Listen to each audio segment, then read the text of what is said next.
Hello friends, Bangla activity চ্যানেলে আপনাদের সবাইকে ওয়েলকাম। এসএসসি শিক্ষক নিয়োগে ফের জট, যা বললেন আইনজীবী বিকাশ রঞ্জন ভট্টাচার্য। চলুন এই ভিডিওতে আমরা বিস্তারিত জেনে নিই। এসএসসি শিক্ষক নিয়োগের জট কাটল না। 2016 সালের এসএলএসটি শারীরিক শিক্ষা ও কর্মশিক্ষায় যে শিক্ষক নিয়োগকে কেন্দ্র করে ইতিমধ্যেই আপনারা জানেন যে সুপার নিউমারি পোস্ট তৈরি করেছিল রাজ্য সরকার। শুক্রবার সেই সংক্রান্ত মামলার শুনানিতে বিচারপতি বিশ্বজিৎ বসু ফের শুনানির তারিখ দিলেন। এসএলএসটি নিয়োগের ক্ষেত্রে সুপ্রিম কোর্টে মামলা চলছে। যদিও কলকাতা হাইকোর্টে মামলার শুনানিতে রাজ্যের তরফে অ্যাডভোকেট জেনারেল জানান যে শীর্ষ আদালতের সঙ্গে এই মামলার কোনো সম্পর্ক নেই। যদিও বিরোধী আইনজীবীরা দাবি করেন যে মামলা সুপ্রিম কোর্ট বিচারাধীনে রয়েছে, শীর্ষ আদালতে সেই শুনানি শেষ না হওয়া পর্যন্ত হাইকোর্টের এই মামলার শুনানিতে স্থগিতাদেশ দেওয়া হোক। দুই আদালতে দুই রকম অবস্থান নিচ্ছে রাজ্য।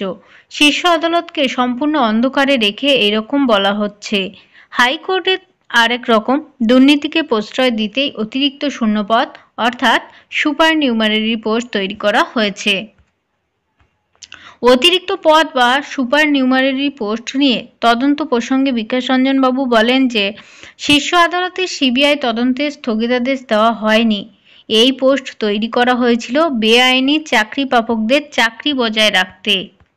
বিচারপতি প্রশ্নের জবাবে অ্যাডভোকেট জেনারেল বলেন যে শারীরিক শিক্ষা কর্মশিক্ষা পদ কেন তৈরি হয়েছে তা নিয়ে মামলা করা হয়েছে কেন। শীর্ষ আদালতে 25 জন মামলা করেছে, তাদের চাকরির পদ ফাঁকা রাখবে সরকার, কিন্তু সেই 25 জন মামলাকারীর জন্য 1600 শূন্যপদ নিয়োগ আটকে রয়েছে। পদ শূন্য রেখে বাকিদের নিয়োগ করার অনুমতি দিক আদালত। স্কুলগুলিতে সমস্যা হচ্ছে।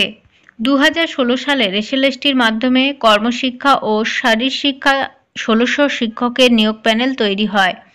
অধিকাংশ চাকরি প্রার্থী নিয়োগপত্র পেয়ে গিয়েছিলেন, কিন্তু চাকরির সুযোগ না থাকায় কয়েকজন অযোগ্য প্রার্থী করা নতুন মামলায় আপাতত গোটা নিয়োগ প্রক্রিয়ায় আটকে রয়েছে। অন্যদিকে বিচারপতি রাজ্যের কাছ থেকে জানতে চান নিয়োগ কি এখনও সম্ভব। তার প্রেক্ষিতে এজির বক্তব্য, স্কুলগুলোতে সমস্যা হচ্ছে, তাই সংশ্লিষ্ট 25 জন মামলাকারীর পদ ফাঁকা রেখে বাকিদের ক্ষেত্রে নিয়োগ সম্পূর্ণ হোক। বিচারপতি জানিয়ে দেন সুপ্রিম কোর্টে শুনানি রয়েছে 10ই ফেব্রুয়ারি। আদালত বিষয়টি নিয়ে তারপরেই বিবেচনা করবে। তো বন্ধুরা, বুঝতেই পারলেন বিকাশ রঞ্জন বাবু কি বলতে চাইলেন। অনেক ধন্যবাদ সঙ্গে থাকার জন্য। চ্যানেলে নতুন হলে অবশ্যই চ্যানেলটিকে সাবস্ক্রাইব করে সঙ্গে থাকবেন। Thank you.